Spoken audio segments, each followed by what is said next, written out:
మా ఊర్లే సర్కారే వైన్ షాప్కు పర్మిషన్ ఇయ్యాలే అని ప్రజలే నిరసనలకు పిలుపునిస్తున్న రోజులియ్యి.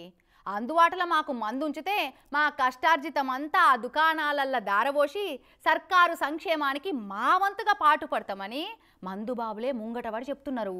వాళ్ళ దూప తీర్చేతందుకు వాళ్ళ మనసెరిగిన సర్కార్లు కూడా గల్లీకి 4 వైన్ షాపులు పెట్టి వాళ్ళ సేవల తరిస్తుంది. గసోంటిది గీళ్ళేంది అంతా ఉల్టా పల్టా ఉన్నారు. కొత్తగూడెం జిల్లా దుమ్ముగూడెం మండలం రామారావుపేట నాగారం జనాలేంది అంత రివర్స్ ఉన్నారు. అరే ఓ దిక్కు ఊళ్ళల్లో బెల్ట్ షాపుల మందు ఎక్కువ రేటుకు అమ్ముతున్నారని పోరాటం చేస్తున్న వాళ్ళని చూస్తున్నాం. మా ఊర్లో వైన్ షాప్ పెట్టి మాకు అందుబాటులో మందు ఉంచురని పోరాటాలు చేసిన వాళ్ళని చూసినాం. కానీ గివిలేంది సర్కార్ ఆమ్దానికి గండి కొట్టే ప్రయత్నం చేస్తారు కదా. లిక్కర్ తెస్తే తోలు తీస్తాం, మందు వద్దు, ఆరోగ్యమే ముద్దు అని ఇట్లా కాగితాల మీద రాసుకొని ఊరేగింపు చేస్తున్నారు.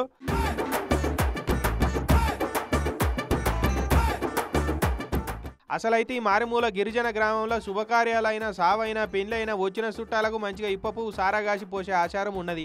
అయినా కూడా మాకు మందొద్దు తాగుడొద్దు అనుకుంటా ఆడోళ్ళు మగోళ్ళు అంతా కలిసి ఊరిలో మంద అమ్మొద్దని తీర్మానం చేసిరు.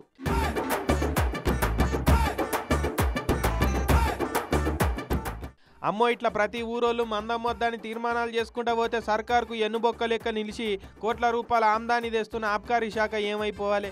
జనాలను పొద్దటి నుంచి నడిరాత్రి దాకా కిక్కెక్కిచ్చేటట్టు తాగురని ధరలు పెంచి మరీ మందమ్మితే మీరేమో ఇట్లా మందమ్మొద్దంటే ఎట్లా? మీ ఆరోగ్యాలు ఖరాబు చేసుకొని దవాఖానాల పడి ప్రైవేట్ దవాఖానాలను బతికిస్తలేరని అట్లనే మందమ్మకుండా చేసి సర్కార్ ఆమ్దానికి గండి కొడుతురని మీ మీదనే ఉల్టా కేసులు పెట్టగల చూసుకోరి అని అంటున్నారు ఆబ్కారీ శాఖ తీరు గురించి ఎరకైనోళ్ళు.